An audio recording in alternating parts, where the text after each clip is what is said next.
Simhadri cinema ఎన్టీఆర్ను super స్టార్గా రాజమౌళి గారిని star డైరెక్టర్గా మార్చిన విషయం మనకు తెలిసిందే. అయితే అంతటి ఘన విజయం సాధించిన ఈ సినిమాకు కథ అందించిన రాజమౌళి గారి తండ్రి విజయేంద్ర ప్రసాద్ గారు తాజాగా ఆయన సింహాద్రి సినిమా గురించి ఆసక్తికర విషయాలు చెప్పారట. నిజానికి సింహాద్రి కథను రాసింది ఎన్టీఆర్ కోసం కాదు అని, నందమూరి బాలకృష్ణను దృష్టిలో ఉంచుకొని ఈ కథను రాశా అని, అయితే కొన్ని కారణాల వల్ల ఆయన ఈ సినిమాను చేయడానికి అంగీకరించలేదు. దాంతో కథలో కొన్ని మార్పులు చేసి ఎన్టీఆర్కు అనుగుణంగా మార్చాను. ఆ కథ ఎన్టీఆర్కు నచ్చింది.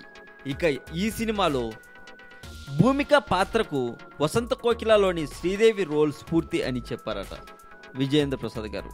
ఇక బాహుబలి కన్క్లూజన్ సినిమా విషయం గురించి చెప్పాల్సి వస్తే, ప్రభాస్ రాణా కలిసి నటించిన ఈ సినిమా ఇంకొద్ది రోజుల్లోనే రిలీజ్ అవ్వబోతుంది.